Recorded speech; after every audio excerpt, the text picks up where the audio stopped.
So culture to me is the equation of who you were, who you are now, and who you aspire to be.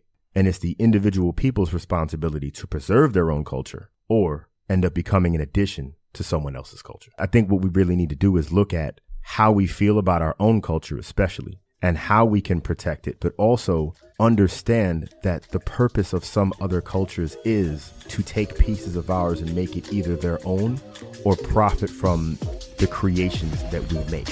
So if you want to preserve your own things, you have to start owning your own things and investing back into your own things so that that cultural preservation can't be taken from you. I play the outfield, that's usually humbly watching, no, not today. Put a disclaimer out, cause I'm on my shit tonight. They never saw the side of the moon, asking me questions like, where'd you go? Put a disclaimer out, cause I'm on my shit. What's good, everybody? What's good? Welcome back to yet another episode of Off the Strength, where we're giving you an inside look into all things wellness culture. I'm a trainer called Tony, and of course with me, I got some gentlemen of extraordinary league guys. Let's go around the table and introduce ourselves, please. Your trainer Corey, a.k.a. your favorite trainer's favorite trainer. KR Jones is in the building. That's right, folks. We are back. And ladies and gentlemen, boys and girls, listeners of all type from near and far, you are now in store for a treat because you are tuning into that variety hour. That's when we give you our best foot forward. So hopefully you in turn take your best foot forward and you do that two-step, that tango, whatever it is you need to do to make it on through your week with the best goddamn information available. Guys, Sir, I'm on my shit tonight. How y'all feeling today? feeling good, man. Yeah. There we go. How about we let everybody know what's been going on this week, what y'all been on. Let everybody know how y'all been doing the things that you do that make you the gentleman of Extraordinary League. Exactly. Corey, what's going on, brother? Man, I dove into the crates a little bit. I went back to the Slick Rick album, pulled out the Reasonable Doubt album. Halfway through Ready to Die, I just been listening to the old tracks, trying to reconnect with the old hip-hop soul. I listened to that old ep, and it reminded me to go listen to my old track. Okay, that's what's up, man. So the And Living Black homies? Shout out to In Yes, Living sir. Black out there. Corey is out here restoring the feeling this past week. Brother Jones, what you had going on, man? Man, you know, I had the honor and the privilege to sit back and watch Jeezy and Big Guwap Okay. in the verses, you know what I'm saying? I'm sure it was very respectful. Oh, no, it was very disrespectful. It was disrespectful. It was gritty. The tension was palpable. But it was a great feeling to just see trap music be celebrated, something that was a huge part of my tapestry Okay. as a young gent growing up, you know, in my adulthood. It touched the soul real good, and I was just happy to witness that moment. There we go. Kyle is also restoring the feeling. Apparently, he's touching back on his soul when he was in high school in some way, shape, or form. And Which may be Gucci! between 1 and 37 decades ago. We have no idea Nobody when that ever was. understands where that goes, you know. But we respect him for being who he is, and no man have cometh apparently inside You this can't ban the situation. snowman. Cannot ban the And snowman. you got East Atlanta Santa out here, man. What you gonna do? I think these brothers just need different references. It seems like winter is the only time of year that they really In feel a like place they're that pulling doesn't get that cold. from. None of them get that much snow. No. Well, if you got a fur coat on in a strip club, it's got to be some type of cold out there because you got all the ice on your chest. You are sweating your ass off in a fur coat in a strip club. It sounds nasty. Strip why- clubs are that's why hot they and took it off. sweaty and smelly anyway, fam. And it will be oily. Well, Magic City Yeah. was empty except for them. So There we go. Shout out to everything that influenced Kyle as a child, and Of course. also make Yeah, I sure. love the strippers. Obviously, your kids can be led astray, apparently, inside these situations. And folks, I really do wish that I had something fun to report back inside of this week as well, but unfortunately, I don't. I do want to take this time to make an announcement that I do have to make some understanding for. See, fellas, I know you guys understand how difficult this year has been, by and large, across the board. I've lost a couple different family members, and this week was no surprise in that same direction in terms of how the totality of the heaviness that has come through this year has impacted a lot of different people. And unfortunately, I lost somebody to suicide this week, and I just wanted to take a moment and acknowledge the fact that there's a lot of people out there in the world that are going through different types of depression and mental illnesses inside there. So if you are in need and if you can hear this voice, understand that there's a hotline for everybody to call when you are in a position when you feel down and out and you do need some help. Please do trust in the people that are care for you, trust in the people that are around you, and understand that these situations are temporary. I want to take the time and just give out the information for the National Suicide Prevention Hotline. This is available 24 hours a day and available in many different languages. The number is 1-800-273-8255. Again, help is available 24/7 to speak to a counselor.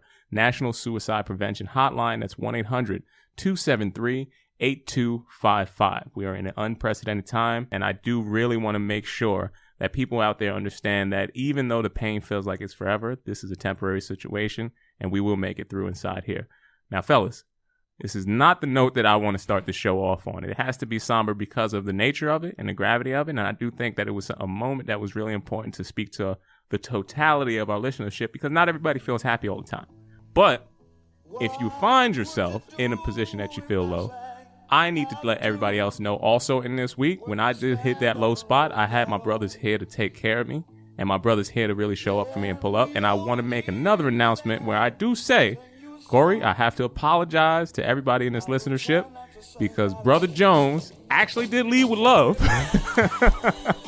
In a moment where I did not think that this man was leading with love ever in most of his circumstances, I do have to recant my last statement. I do say, Brother Jones, thank you so much for pulling up.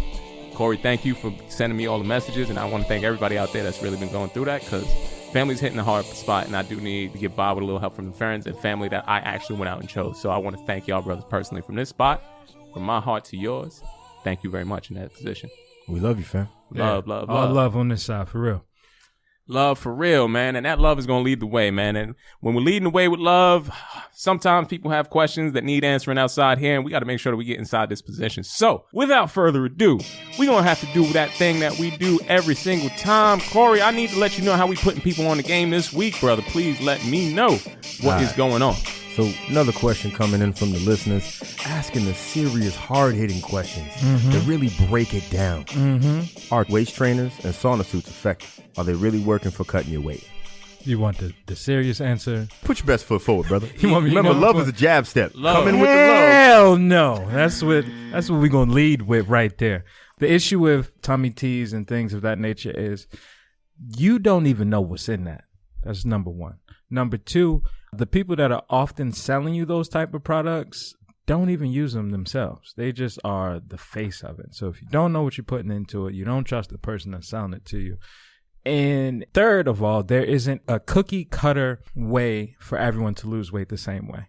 For the sauna suit, man, you might as well go get you a Glad trash bag and cut out a hole for your neck and your arms and go run the block a few times. If that's what you really want to do with a sauna suit, like that's not really something that's going to help you unless you training like Rocky, and you about to fight Apollo Creed and it's the 70s and you in Philadelphia, and then by all means put that sauna suit on. So I just want to make sure that I go back through it before I answer for the clarity aspect of it. You're asking, does that stuff actually work? Is it effective? Is it effective? Okay. And is it effective at making you lose water weight? Because that would be the refinement of that question. Because you will lose water weight if you do make yourself sweat more. Or if you just go take a shit. That's what tummy tea is doing. Right? So to you make got you sweat or two make you shit. things that take water out of your body. They are effective at doing that. Now, what else do you want that to do? I don't know. So people make the assumption that because you took the water out, you're losing weight. Technically, yes, if you're just looking at weighing yourself.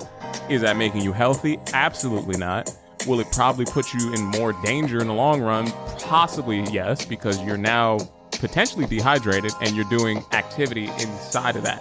Now, I would say weight cutting sports specifically have had histories of using all different types of diuretics and sweatsuits and things like that, but they also are probably underneath extreme supervision, at least at the pro level, from a bunch of different people who make sure that they actually replenish as soon as they have to. So like a fighter going in for a weigh-in before their fight, usually are depleted, but then they get everything put right back in them before they actually go to fight, if they have that. You usually have a minimum of 8 hours to replenish. So you're talking most of the time you get a whole day. You getting the potassium bags, you eating electrolytes, you getting everything back in there to try to do it. Now it's still not healthy for you to drop weight radically, but all in all, does it make you lose water?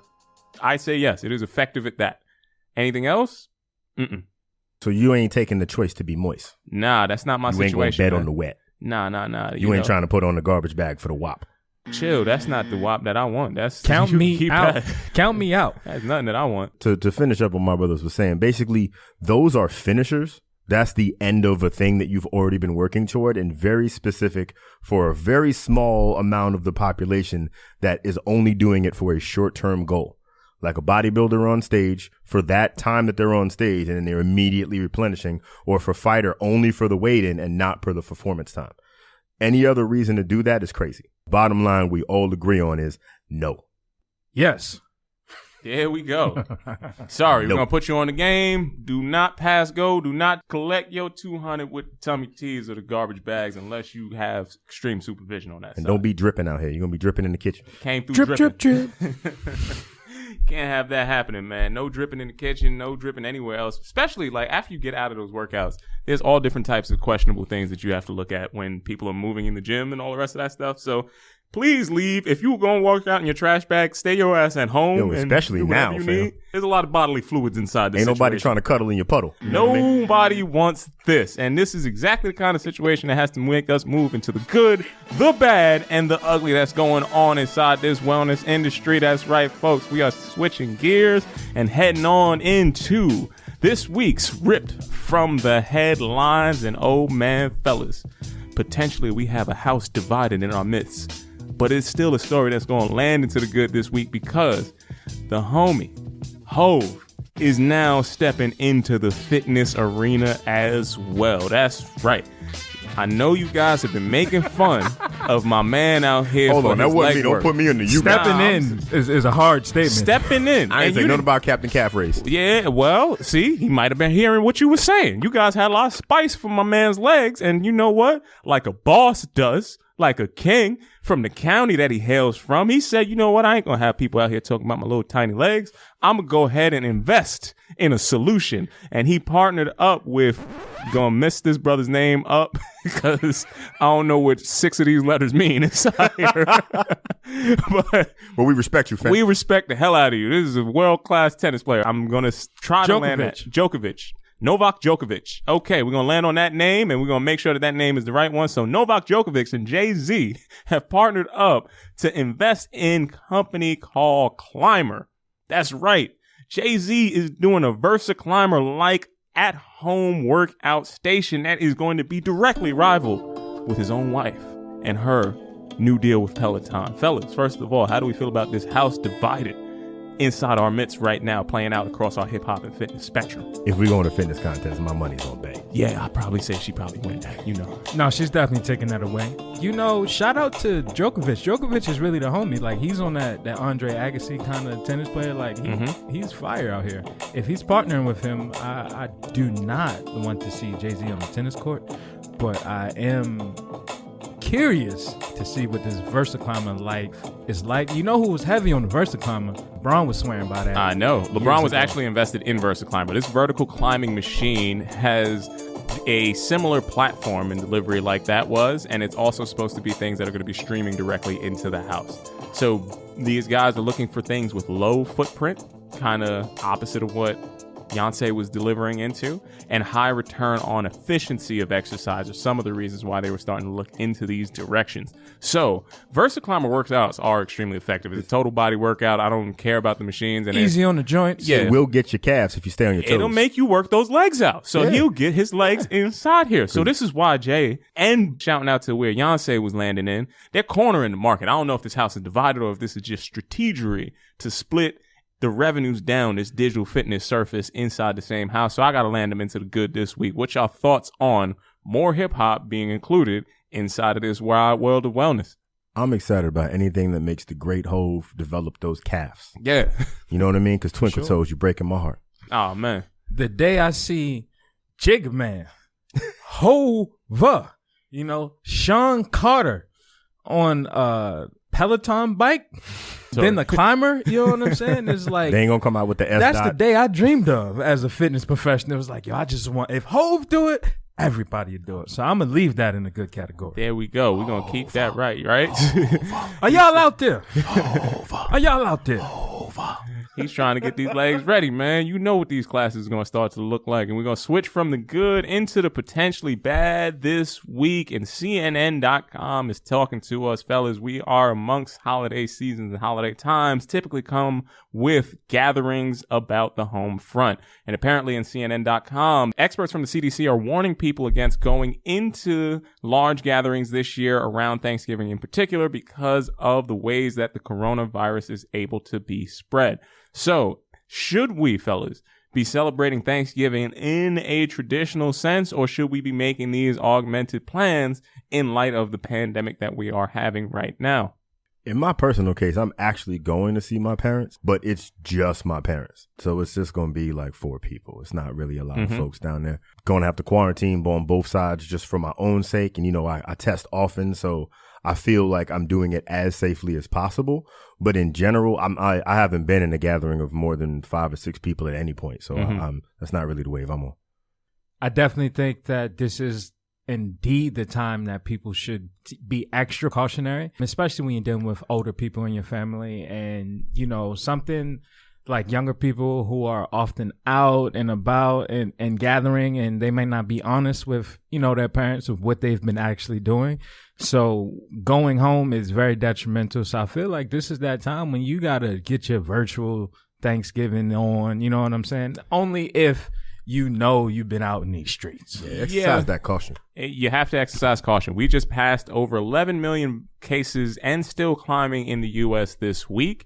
And in particular, as the aerosols are things that kind of come across during dinner time, and we're sharing plates, moving plates around, hands are touching things and being in contamination, there is a high contact chance of some type of transference happening in typical settings. So if you are going to do it, please do exercise with caution. Eat outside. If you can, keep the actual gathering distance. Always practice a thorough amount of hand washing and a thorough amount of disinfecting for every single thing. Everybody shouldn't be using the same fork going back and forth. Like, things like that need to be common practice inside here, because gathering is still important. I'm never going to knock anybody for gathering, but we also have to be conscious of the implications that come along with that. Much like what is going to lead us into the ugly this week, because the implications that come from 11 million cases and climbing means that we are in the middle of what is looking like this second wave. And as the second wave cometh, gyms are starting to shut down again. Now, we're seeing this happening in different sectors across the country, but some places that have already been closed for 3 months out of this year are already looking at another indefinite suspension of their facilities. I have to look at what's going on in our industry and still say, guys, are we still feeling pretty confident about this rebound? Because any point in time in a calendar year where you could take away possibly now 6 months of your potential earning seems like a business that I would not want to continue to invest in. That's why my portfolio had to be divested and diversified. But I want to hear what you guys think about where we are now as it currently stands, on the preface of having another prolonged lockdown for possibly what's coming into the busy season of what most gyms are now doing. And if people out there don't know, and I'm talking to anybody who's not in the gym season, Jan 1 is where you make a lot of money. People are not paying attention to this. So if I'm going to be shut down for another 3-4 months at the top of my earning potential, what business do I have after that? Thoughts on that, gents? I haven't set foot in a fitness space since way before the first lockdown. We all had the foresight. We talked about it. We saw that another wave was most likely coming. It's going to be a difficult thing. It's going to be really tough to come back. So investment capital, I mean, you know how investors are. They try to protect their money. They want to make sure things are as secure as possible, especially with the tumultuous situations that we're in with everything else. So you better have another option. You better figure something out. For me, I stayed virtual the whole time, kept myself away from folks, made the plans early to set my business up to be able to work remotely, but not everybody has that option. And this is ugly, Tony. It is extremely ugly. I think back to when I was training heavily in that box gym. There was 1 year where I cleared a large amount of money between, let's say, October and March. When is like Memorial Day, whenever it gets warm. Yeah, that's when you have your drop off. That's when it's people coming. So like into the summer, May, yeah. but it was before then. I think it was like March, because it was right around the time it started to be springtime or usually whatever. when it starts to die off. Yeah. Usually like January to March is the real money.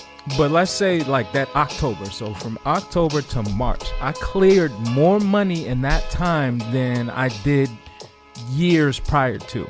You know what I'm saying? Because that was just the bulk of the business.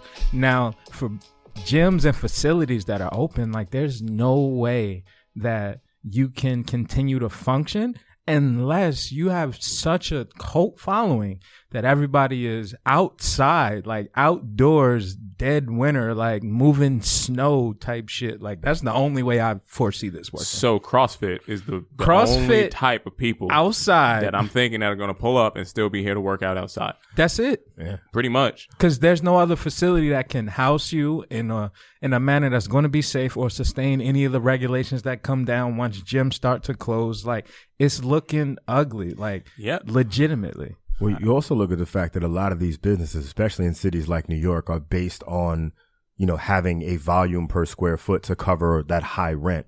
So you're already looking at coming back reduced. So you already had a reduction in the amount of money you could possibly make during the time that you were open. And now you're talking about closing again. I don't see a lot of these fitness spaces opening back up. I don't see it happening. Not in New York. Not in a lot of places, family. It's going to be difficult. A lot of people do have to embrace the fact that if you are intent on staying in the fitness industry, the industry is evolving. The industry is moving. And you have to, like the survival of the fittest decree that we are all tied and binded to, you have to adapt, you have to evolve, and you have to keep moving forward. That might mean that everything that you used to know, those tools will no longer serve you. And you have to really be able to decisively make that decision in a clear mindset and be able to really understand why this is no longer going to be right for you. And when you can make those type of decisions with a clear mind, you should be able to move forward and progress through in hopefully the best way. And that is going to switch us from the good, the bad, and the ugly in this rip from the headline and right on into this week's Moment of Clarity. Corey, what's going on, brother? How we feeling? Well, first off, thank God for granting me this moment of clarity. I want to jump back into a piece of a conversation that we had earlier. We were talking about culture. We were talking about like how we differently define culture. So I want to kind of expand on that and really dive into it because I think this is a good topic for everybody to hear. So first off, I want to break down the actual Oxford definition of culture, and bear with me, it's not too long, but the customs, arts, social institutions, and achievements of a particular nation, people, or other social group is the definition of culture. So in my mind, some peoples have a history of creation, diversion from the accepted, and oftentimes it's forced innovation due to a lack of resources. Example would be Black folks in America, right? Then you have some peoples that have a history of assimilation and evolution from forcing the resources and achievements of other peoples through conquest like the Roman Empire or white America. So culture to me is the equation of who you were, who you are now, and who you aspire to be. And it's the individual people's responsibility to preserve their own culture or end up becoming an addition to someone else's culture. So I think what we really need to do is look at how we feel about our own culture, especially, and how we can protect it, but also understand that the purpose of some other cultures is to take pieces of ours and make it either their own or profit from the creations that we make. So if you want to preserve your own things, you have to start owning your own things and investing back into your own things so that cultural preservation can't be taken from you. In order to own something, you have to own all the pieces of it, not just the creation, but also the distribution, how it gets out to the people, and what happens with it later. And it's only yours if you can keep it. Starting off with you, Dr. Jones, I want to get into your definition of culture and how you feel like you can preserve that culture. I think of culture much like your Oxford definition. I think people these days often get confused or misuse culture with something like a movement. Like a movement is something that like, oh, yo, that's the hype beast movement, if you will. Or, the sneakerhead. They just throw culture around. We just throw these words around. And I often don't think of it as necessarily culture, but again, it's that movement. When I think of my own culture, I think about the people that were here before me, the people that laid down a foundation for me to grow from and continue to add to. Yeah, we're talking long term. If I'm thinking about culture, I'm thinking about ancestry. I'm thinking about lineage. I'm thinking about legacy. Like, that's what I associate culture with. Like, where did you come from? Where did they come from? What did they do before you? Like, why is this in your blood? Like, I feel like a rebel because my grandfather's grandfather was a rebel. You know, like, that's the culture. I can't put that word in the same context as, oh yeah, man, those Nikes was dope from the 90s and then they brought them back because that was the Nike culture back then. Like, no, that doesn't equate to me. It's like, that was cool, that was a movement, but it just doesn't weigh the same in my mind. Yeah, to elevate that, I would say there's a sociological aspect to it and there's a contextual aspect to it. So in the direction that you're talking about, everything that ties into where legacy goes and where identity are tied in and the things that kind of come about by the personification of what is identifiable for a person, that can be referred to as culture. And then the context aspect of it and the second side where the shoe is a part of culture, well, that I don't know if the shoe has culture, and that the things, the fixed items, because they don't have the soul that it took to make the art, the architecture, and all the rest of those things that would actually have the personified traits tied to them, it'd be kind of hard to associate those with culture, much like it'd be kind of hard for me to associate culture with just adapting other things, just buy and consume, which is, I guess you can call that something.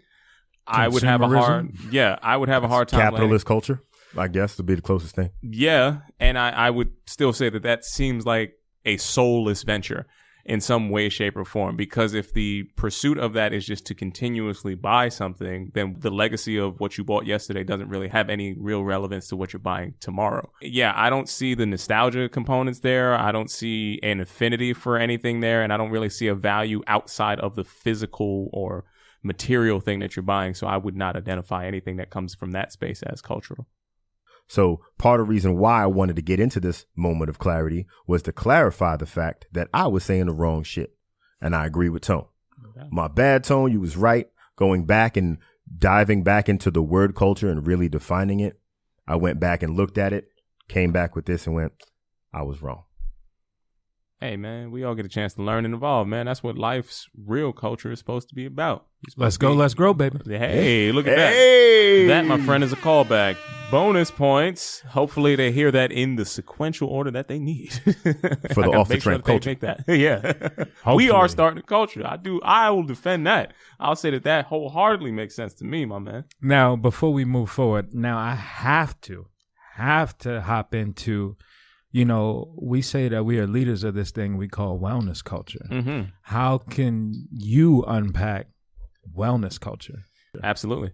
I would say that wellness is the totality of my personship. So when I'm thinking about it, I am thinking about a historical legacy. I am thinking about the people that informed me on the way that I had to live, be it the musical artists, be it the entrepreneurs, be it the actual movement artists that I would like to celebrate. I do have a rich historical context for all of those people that I feel inspired by. The mountains that came before me that I need to climb to become the mountain that I'm going to be is a part of my culture. I would say the way in which our visual treatments come about is a part of my culture, because these references are things that I was informed by and I had an affinity to, and I probably shouldn't have been reading that Vibe magazine, much like Kyle probably shouldn't have been watching Jeezy and the Snowman talk about actual hard drug sales. Jeezy liked to drink. See, but that's Jeezy a part of his smoke. See, it's a part of his culture. I right? Finished that. I'm not going to be mad at where it's coming from because I understand the context by which that is born. Right. So all these things that I can make the references to from the past, let it inform my reinterpretation for what's coming into the future, and still live on that legacy and not say, no, this is not mine. I am interpreted. I am but a vessel that takes that and makes sure that this tradition is carried on through movement, through hip hop, through entrepreneurialism, through empowering and uplifting my community and making sure I reinvest and give other opportunities for people to keep going forward. It's not mine, it's ours, and this is how we live. That's how I live about that culture. The definition of wellness is extremely old. Mm-hmm. Since the beginning of humanity, we've been trying to advance socially, economically, physically, spiritually. All those things encompass wellness. So when you look at it from that aspect, we are helping move people forward. I would also defend the fact that in every other aspect where there's an art component to it, I'm in defense of believing that what this movement art revolution is and this renaissance is in and of itself not being done like it had been done before, much like other art movements kind of have a different period and different time. So that further entrenches what that whole, this is a period piece inside of a greater movement. And coming into that direction, I want to be a purveyor in this movement. And to further prove it, people are already trying to steal our shit. Exactly. That's why you want my old shit, go buy that old album, bro. I ain't even on that no more. It's like, oh, that's what's up. That's cute. Keep copying. I'm going to keep innovating. I love to see where that's going to go. I feel like hip hop just needs one of those cool little acronyms, you know what I mean? A mnemonic device, if you will, helping independent people hover over privilege. I was getting nervous for where that was going. I was really concerned, fam. You did okay with that. I was concerned. Come on, independent people hover over privilege. Okay. I don't know if I'll put it on the shirt, man. I'm not gonna buy that one. I'm gonna leave that one in the cart. Hip hop. Now, speaking of hip hop and talking about wellness, man, I think it's time we slide. And if we're going to slide, we're going to raise. Mm-hmm. And if we're going to raise, we're going to raise the bar. Damn it. Okay. God damn it. Go ahead and put it on. Is that where we at? That's where we at. We here now. Now, good people, we are certified professionals. I think we don't say it often because the amount of people we train on a day-to-day isn't what it used to be, but I really put in work. And I know my brother to the left and to the right of me really put in work to this day. And there's a lot of people out there that ain't putting in work, Tony. I know. They say they want to, but they really ain't. So what I want to talk about today is RPE, rate of perceived exertion. Brother Corey, you familiar with the RPE scale? Absolutely, my friend. How about you, Brother Tone? I may have heard of it. Have you administered this test to anyone in particular? In several different stages of my life, Kyle. I think I have been a professional trainer, and I had to make sure that I did not kill anybody. So yes, I have used the RPE scale at different points in times. I've used that scale both professionally and socially. I'm gonna stop you right there. Yeah, that's just go ahead, keep going. I'm just saying that might be another mindset. Good call. I'm gonna stop him before you go. Now, I think of RPE or rate of perceived exertion as a way to scale how hard are you actually working, right? Now, when I harken back to when I was in the gym and I was training people, you would have them go through your prerequisites just to see where their baselines were. We get them on the treadmill, and that was my easiest way to identify your RPE. If you're on the treadmill and you can talk to me, then you're not working hard enough. But if I put that speed up just a little bit higher and put that incline on and I try to have a conversation with you, like, yo, wait, hold on. What did you say? I'm trying to... That's when I know you're working, right? See how that applies. You see how that applies to your personal life, but we're not going to talk about that. You know what I'm saying? We're going to save that for the Off the Strength After Dark podcast. Yeah, that's a different show. Yeah, that's a different show. You got to pay for that. Now, the scale is simple. It goes from a 1 to a 10. And if you are at a 2 to 3 on a scale of 1 to 10, like your perceived exertion, then that means it's a light activity. Something like a jog, if you will, where like you sexy pace with it. You ain't really doing nothing too crazy, 2 miles per hour so everybody sees me, right? Now, when you step into that 4 to 6, that's when that moderate activity comes. You reaching that next level. 7 to 8 is vigorous. Like I'm talking you giving what you got for a pork chop. You know what I'm saying? Like, yeah, I said that. We're gonna keep it pushing. You got it. When you reach that 9 and 10, that's when you are exhausting everything that you have. I mean, you're leaving it all on the table. It's fourth quarter. You're going until damn near you pass out or throw up. Those are your only 2 options. Until you analyze that throughout your own workouts, you probably ain't even really working. Now, of course, this is going to be different between what type of workouts you do. So if you're working on strength and you're lifting, your RPE scale is going to be way different than someone who is cardio-based or running. So be cognizant of when you use it, but just know that you should ask yourself these questions. I like that. When you are working. How hard are you working? How hard are you working? I like that for workouts. I would also, and I don't want to derail my man's segment too much, but I'd like to ask that question. How hard are you working? Can you use that RPE scale for possibly measuring where your progress should be going. You goddamn right you can. For possibly measuring where, you know, any of those things that those topics or those, you know, side projects that you want to get on and doing all the rest of that stuff. How often are you working so hard that you can't breathe at that situation? How often are you in the fourth quarter with all of the pressure on and you show up to do that work? I think that's a different RPE that You I'd make also the like to shot. elevate. You take the shot. You got to make sure that you can be comfortable to work there. And that's the difference, I'd say, between playing to not lose and playing to win. So if you're playing to win, I think you might have to empty that tank, get all the way to that heavy panting and, you know, out of breath kind of conversation that my man Corey was trying to allude to, but we're not going to let him get into that situation, you know? We not. And we going to slide. Or what's up? I see you got your hand raised. To take that further into the fitness side, when you're looking at it, I think another way that can apply really well is when you're trying to replicate some of the workouts you were doing, because now that you're most likely going to be at home trying to do the same types of things. So remember how you felt. Use that scale and apply that scale to how did I feel when I was doing that workout at this time. Make sure that you also apply not the amount of reps, the amount of weight, but look more about that scale as a real barometer for how hard you should be going and if you're going to that same level, because you can't expect your fitness level to necessarily be exactly the same as it was when you were getting it in for years at a time. So now your fitness level might be a little different. So that scale is a better way to gauge what your workout should look like than the amount of weight, reps, or movements you're doing. Bingo. Now, I can't talk to you about the physical unless we talk about the spiritual.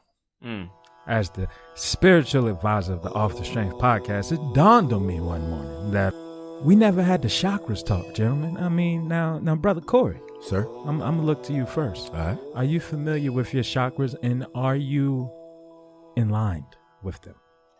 I am mildly familiar, but it's been quite a while. That was back when I was like originally getting my massage license, that I was really getting into like the Eastern and more. So it's been over a decade since I really dove into chakras. So you're going to get me on this.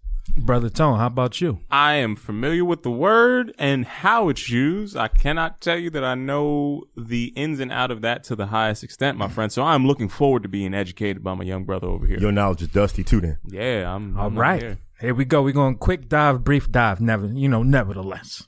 So you have 7 chakras. The chakras are your internal energy systems, right?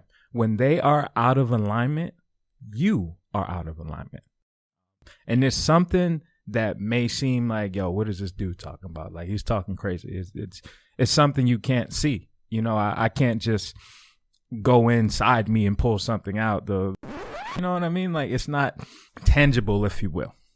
It's internal. It's the internal work that you must do. Now, first chakra is going to be your root chakra. It's in the bottom, right? Think about your seat when you're sitting down. It's often the source of your career, one might say, your money mindset, a sense of belonging. Like, think of your roots, right? So if I'm rooted into the ground, I talk about grounding all the time and being barefoot in the ground. If you're not rooted, where can you go? Right? We're going to move into your sacral chakra, which is often your sexual or pleasure chakra, which is blocked a lot for Black men just because they haven't had a release, or they haven't even been open enough to understand what it's like to release or have someone expose them to that. You know, there's a lot of shame and guilt associated with the things that you like sexually that people just aren't open for. And that chakra could be blocked. And you could indeed be blocking your pleasure by just not checking in with that chakra. We're going to slide into the solar plexus, right? Solar plexus is going to be middle of your stomach, where your solar plexus is. A little above the stomach, a little below the chest. It's often responsible for your personal power and your ability to channel, right? How hard are you going for you? Where is that RPE scale for the things that you need to do in life, right? Are you self-motivated? Can you continue to motivate yourself and show up for yourself, right? Above that, you have your heart chakra. This is where you deal with love, relationships, and self-acceptance. Now, a lot of people, myself included, like to lead with love, right? Yeah, y'all laughing, but it's real shit, right? You like to lead with love, and you like to say that you are a loving being, but are you even open to receiving love, right? That's where the real question comes in, is like, love is something that you were taught foundationally as a child, and as you grow up, that idea of love often comes from how your parents loved you or how your peers or the people around you loved you, right? So it's not only about being loving as an individual, but being open to receiving love. Are you blocked off? We're going to move into the throat chakra, which is often about your self-expression, right? So, do you have a voice? Can you speak up for yourself? Can you speak up for others? Is that blocked? You know, sometimes people want to say so much and they get all worked up and they can't get it out. You know why? That throat chakra is blocked. You don't have that ability to self-express. We're going to move into the third eye chakra. You know where your third eye is. If you don't know, you need to know. You better find out real soon. But that's going to refer to your intuition, your sense of purpose, your direction in life, right? A lot of times people be like, man, this don't feel right. I just don't. Yeah, that's your third eye that's giving you a call to action, if you will. Is that also the pineal gland? It is indeed. There we go. Good call, brother Tony. You know what I mean? This guy's articulate, ain't it? But he has his moments. He has his moments. Nonetheless, this is when you need to look into you, right? This is when you need to look into that intuition. You need to that little voice in the back of your head that's saying, no, don't do this. You know what I mean? You shouldn't. Last but not least, your crown chakra, right? This is your connection to the divine being, right? To the powers that be that are above, right? This is often the hardest one because this is when you're searching for that enlightenment. You know, this is when you are one with yourself, you one with nature, you one with the world. That's going to be the crown chakra. Now, that was just a brief kind of tap into. So after that, brothers, can you say that you feel your chakras are online? I would say no. I would say that there's definitely some work that can be done. Yeah, I got to question the opening on a couple of these chakras because I heard you say if they were blocked. So if one is blocked, all of them are off. Multiple could be blocked, but if one of those that I just listed is blocked out of that 7, it throws everything off. So how do you go about opening these up? So the way that you would go about opening these chakras would be leading with intention, right? If I'm trying to open my root chakra, it could be something as simple as grounding, like I said before, like sitting on the ground. If I'm talking about, my heart chakra, really sitting down and examining my relationships with self and with other people. It's more so about identifying that space that you feel you aren't in and getting into that space. It could be something as for like a throat chakra. If your throat is blocked, you could do yoga poses and open your throat up a little bit. I'm not doing it. You're not going to touch it? I'm doing it. We're just trying to keep. You said a couple things that I'm letting it fly, baby. I just want to make sure that we acknowledge the fact that Corey has grown tremendously in this, for sure, in this episode. So I don't want to let him be encouraged to where this is going to go. But say less, fam. I was doing so well, and you literally looked at me and set me up. Yeah, it is. No. But hear me out. Like, so for your throat chakra, right? A lot of people are scared of their voice. So something as simple as like being at home and yelling, right? Like yelling words that will empower you. So if I'm at home and you know how people have, what do you call it? Like mantras or things that they'll say. Yeah. So if I'm in the crib and I'm yelling as loud as I can, today I will be great. Like something like that, like legitimately. And you just kind of keep going through it over and over, like things like that put intention into the chakra that you want to work on will open those chakras. I like that. I would also like to let everybody know and please inform them to practice caution while practicing wellness while being black. Oh, for sure. Yeah. Because if you're in the house yelling, it could be a number of different ways that can go. Shit, my mama might come out soon. You gotta turn that shit down. Mama, you blocking my chakra. Yeah, exactly. You just hit me right in the third eye. I don't even understand that. Now, With a slipper. I had to raise the bar a little bit just to bring y'all into the world that I'm in. Okay. Last but not least on this Raise the Bar, we're going to slide out of that real quick. If y'all have questions, for sure, please feel free to hit up the Off the Strength Instagram page is _. Last but not least, Kevin Hart stand up, man. 0 fucks given. He recorded it in his home, and this is the first time that I can genuinely say I appreciate the art of comedy that Kevin Hart provides. So break that down a little bit for me, because I did not see it. I still have not committed to a TV yet. But he recorded it in his home. Is there an audience there? There was a live audience there. Not that many people, but you know, he got the crazy crib set up. So it was in a different wing of the crib, but it's on Netflix. So he's leaving his room with his wife and children and like walks down, makes a few lefts, a few rights, and boom, there's a stage in the audience there. Okay, right on. So he was legit in the crib, and he had on the ones that you have. So he got CTC, man. Come on, man. You That's know, what we're looking for. Them black and white ones that you've been riding in. Hey, man. He had them on, you know, in the nice little fit. It looked like sleep attire, but it wasn't. It was soft and silky, if you will. Yeah, man. It's probably his athleisure brand, but we ain't going to shout them out. We definitely not shouting them out. But nonetheless, you could tell that he was very vulnerable, and it was a different setup than the I'm going to go around the world and just get this money bag. This was like, yo, like, I'm in the crib. I'm with my wife and kids. I have nothing else to talk about. I can only talk about my family because I live with them every day. So the honesty and the levity of which he spoke was very authentic and very real. So I appreciated that. Well, the vulnerability has been his brand. Man got caught cheating, exposing himself for all of his. He had a whole music video, like the Eminem freestyle. Like, he's been putting himself out there and putting his joke forward ahead of time for a while. I think that it seems to me like that's part of his personality. I don't know him personally, but every time you see any joke done, even if stuff looks like an ad lib, it's usually like self-deprecating. Like, he's usually making fun of himself or calling himself out for situations. That's one of the things I enjoy about Kevin Hart. I like the brother. I like most of his comedy. I like his stand up. And what I really like about it is the fact that he'll call out some really real shit, really funny, but also it's something you can identify with in some fashion. And as being a completely different type of person than he is, it's really interesting for me along with funny.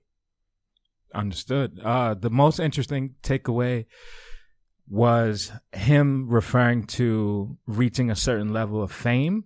And he was like, you know what? I worked hard to get to the top, and y'all fucked me over. Y'all did me filthy. And he was just referring to, you know, how the world has changed, and, you know, situations where he had to offer apologies for things that he said and comedy and things like that. He was like, man, it's just not the same anymore. And he was addressing that, which I think that was pretty decent to hear, you know? That's what's up, man. I got to be honest with you. I got to give kudos to anybody that stays dedicated to their art and have reached that level of success.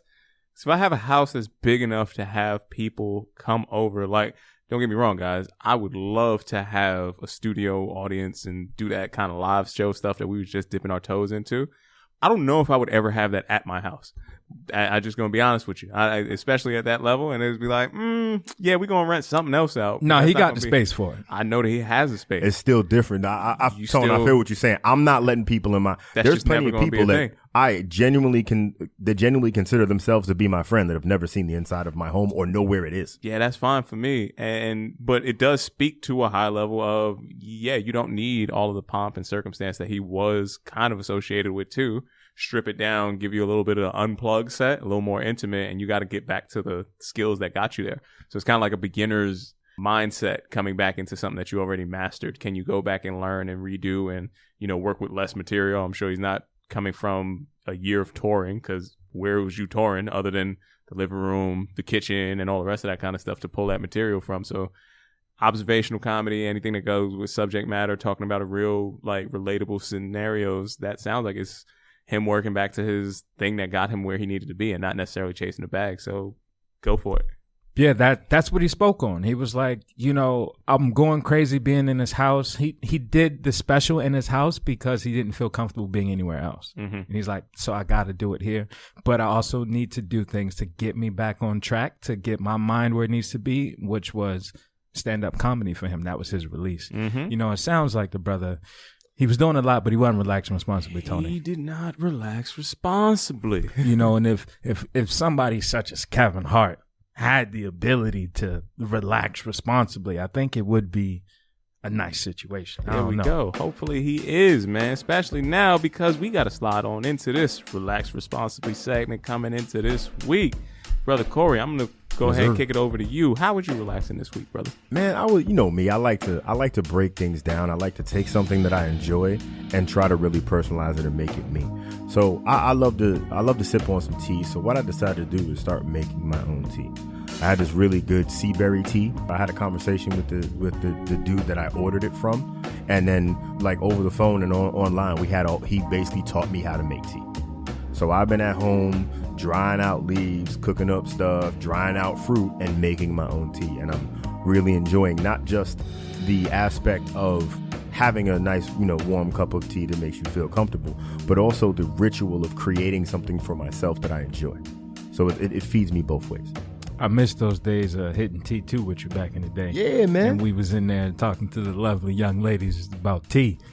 Oh, That's what you was doing. Yeah, we was Okay. we was Right on. sampling tea. Yeah, no doubt. And- Tea, just tea. Just tea. Okay. No No problem. A, just No, tea. It was T2, so it was TT. Yeah, you got it. I ain't even gonna be mad at Couple y'all. teas. Yeah, couple teas. No way. I see Couple what you're teas, doing. no way. No, there was some A. We relaxed responsibly. It sounds very irresponsible. Now, for me, Release the chakra. Yeah. you know I was releasing chakras. For me, the way I relaxed responsibly this week, man, I got a group of friends together. And when I say group, I mean 5 of us. Because anything more than 5, it's like, hey, That's hey, a big group right whoa, there. hey, slow it down. But we did get together for Taco Tuesday, Tony. Okay. And I'm talking, we had the finest of tacos. The finest of tacos. We had the fish taco. We had the beef. I put them together. Had a little surf and turf taco. You know what I'm saying? It was chips and guac. There was beer going around. Okay. There might have been a green substance that wasn't guac. That was smoke. Cilantro. Salsa. Yeah. All of that. Cilantro. Yeah, that's what he was talking about. But I bring all that up to say that we had this conversation earlier about Thanksgiving. And in this moment, and the 5 of us were sitting around at this table eating food. We was like, yo, what y'all doing for Thanksgiving? It was like, I think this is it. Like, we gonna have to get back together because ain't nobody Taco going Thursday. home. Yeah. So we crafted a menu, and it was just a dope time to realize, like, yo, I'm growing with my friends, and we are creating memories that'll last a lifetime, man. Because I can count on one hand how many times I haven't been to mom's crib for Thanksgiving. So this is one of those times. It was the finest of tacos, it sounds like, Corey, because of not just what he was eating, but the people that he was eating it with. It was the goddamn right, camaraderie Tony. that came There you across go. So it was the camaraderie and cilantro. Yeah. And I supplied the playlist, so the tunes was on point. It was a whole vibe. It was more than a vibe. It was the vibe. The Vibras, baby. Taco Tuesday playlist. Yeah, he's going inside the situation. I appreciate how you relaxed on your side, brother. And I'm going to tell you, folks, just like I started at the top of the show, you probably can tell that this week wasn't necessarily the most relaxing inside there. But whenever life does provide challenges inside of things that come by way of unexpected changes, ups, downs, lefts, rights, all of those things that take you and jar you truly from the center of what you think that you should be doing, I have to go back to a quote from Neil Gaiman. I have to go back into what is restorative to me and fills my cup, and I have to try to make good art.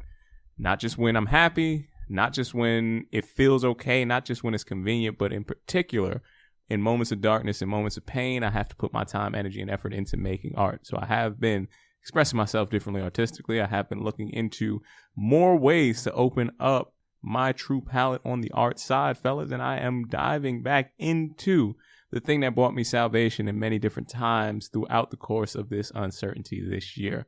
So I will always say and stand by the fact that I need to relax responsibly in some way, shape, or form. I have to commit myself to making good art. And not only does that help me relax, I say, goddamn it, that makes me happy too at the end of the day. And finding moments of happiness is something that I had to also do throughout the course of this week, because there were enough moments to be sad. You never have to really look for sadness, and you never have to really look for things that are going to be bringing about suffering and anguish. So finding moments of happiness were at the top of my priority, and I had to go out and pursue that. And when the world feels like it's a little bit heavier, the thing that makes me happiest the most is getting outside, realistically, and putting some sunshine on my face. I don't care how cold it was. I don't care where I was going to go. I had to get outside and really take a look at the vista, like the other brothers was talking about, and really just get a chance to sit back, pontificate a little bit about all of these things that this crazy thing is that's called life, and really just take into account the totality of the journey and really be proud of, no matter even if it is something that's uncertain, no matter even if it is something that's sad, still can find a reason to be happy throughout the course of the day. You need at least one, and I'd like to challenge everybody and encourage everybody to find one moment to be happy and reflexive for throughout any day. It makes a big difference, trust me. Sounds like your chakras are aligned, brother. I am aligned and divine, my friend. I'm still trying to figure out how to open up all of these. It sounds like there might be some safe word situations working there, but that's neither here nor there. We're going to move that right past. I have some techniques. What are you guys happy about coming into this next week? Corey, what's going on? Man, I'm really happy. Like I said before, I'm gonna go see my parents, and I'm really happy to get a chance to thank my father. One, I realized, paying attention to how our culture is and all the things that I've seen, I took for granted how much of a privilege it was to have my father in my life, but not just that, to have him be the person that he was and is.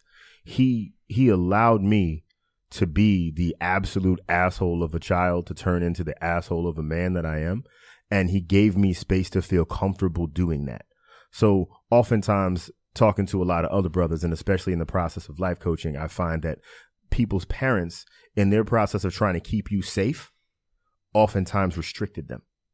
And my father allowed me and gave me room to take risks and make my own decisions and fail on my own. And there were plenty of times where he let me fail. And I said, yo, man, you could have saved me. Why didn't you save me? And now I realize if he saved me, I wouldn't have been as strong and I wouldn't have learned from those things. And I really am looking forward to giving my father, who I haven't seen my parents in like a couple years just because of everything that's been happening and going on. And I'm really looking forward to thanking him for being the man that he was and the man that he is to me. And he's my good friend, but he also let me be who I am and help me grow and develop. And I really appreciate that. And I'm looking forward to thanking him for it. That's love right there, brother. Yeah, man. Much love to you. Much love to Pops. I'm happy at these. You talk about good art, Tony. Mm-hmm. And, I was making this Organic Thug. The idea was birthed here on these microphones. So you're saying you cutting us in? I'm saying no to that. But what I am saying is that, to be able to make something and put it out in the world and have people receive it and appreciate it, it's a beautiful thing, man. So anybody that bought, purchased, went to the website, looked at it, sent a message over, text me, DM me, whatever, yo, much love. I appreciate all of y'all and the love. And if you didn't get one, hey, man, next time around, hopefully you better move quicker. And pay full price. Hell yeah, man. Yeah. That's right. If I ain't getting no discount, you damn sure ain't. Right, yo. We gonna get that. We gonna split that percentage over percentage at some point. I heard him say he created it here. Yeah, we getting on that. Figure out. We're gonna go back to that episode. I'm pretty sure I said it. As a matter of fact, I think I was the first one to say I it. think that was you for sure. That sounds like about 12%. Organic Thugs. We all need love. Quotes on it. Yeah, man. I respect it, brother, and I'm happy that you. I don't know if you could tell that I'm a fan. I am a supporter and I'm an advocate for my brothers over here in whatever way, shape, or form. I'm only wearing stuff that came to me for free, or I got to invest in people that I actually do care about from here on out. I'm still waiting for some packages to be delivered, but that's okay. We not going to talk about that.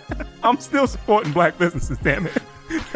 I ain't going to say which ones, but they should know when you hear this, I'm still waiting for my shit. All I'm saying, we really trying to support you. Support me, support you. Support me to support you. You can't show me the new thing that you came out with if I ain't get the old thing yet. Just get your shit right, okay?